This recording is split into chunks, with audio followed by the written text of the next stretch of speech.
a chapter called Arrow of Time in his book, A Brief History of Time, where he talks about how these three ways of looking at the arrow of time might just come together, might just have a bit of a conjunction here. Nathan says, I've missed you. Hi, Nathan. I missed you. How was the camping on the weekend? I saw your comment saying that there was camping to be had on the weekend, and that's why you would miss my lives. But actually, I did not really go live on the weekend myself. So you didn't miss much on the weekend, but we did go live last night kind of late. So you missed that one, and we talked about the origin and fate of the universe, and we wrapped up that particular topic, and we started this new topic called the Arrow of Time. We're still covering Brief History of Time by Stephen Hawking, though.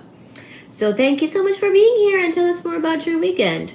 Dora Madness says, I can't hang for long, but let's get 20 likes. Yes, can we get 20 likes? Boyo says, unrelated question, but who do you think is the most important scientific mind in history? It's Newton. Nathan Mullins says, it was great fishing and kayaking. Wow, fishing and kayaking. I kind of want to kayak. I don't know anything about fishing, but kayaking sounds really nice. So Isaac Newton, I would say, is probably the most path-breaking person in physics.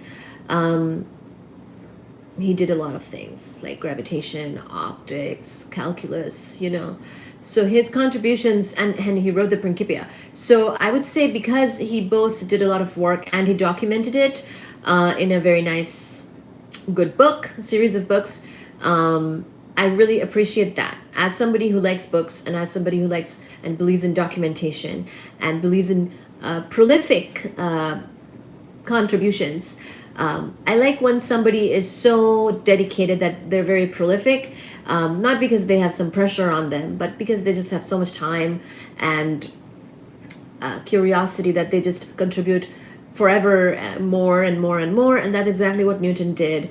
He was very introverted, very alone with his dog, right? He had that life of like just freely flowing and contributing endlessly to the topics that he was curious about. And I really liked that.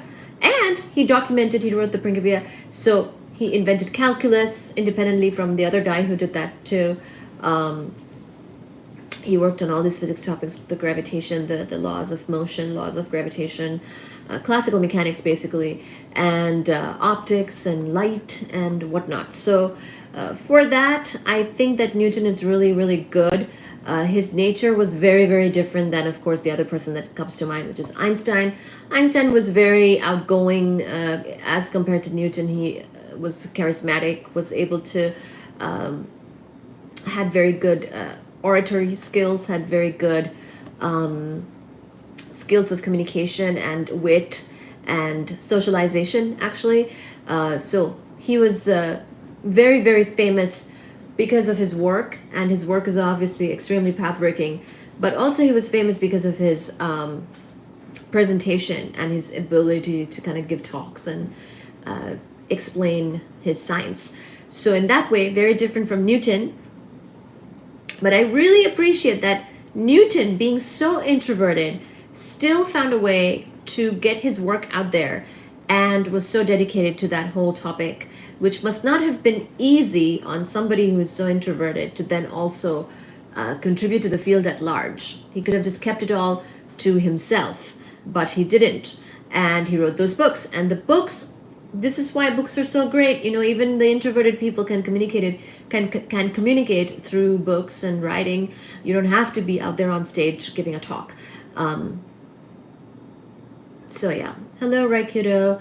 Hello, Nathan. Hello, Poyo. Hello, Nathan again. Hello, Doro. Good answer to my question. I agree, Newton. I mean, it's easy to like Newton.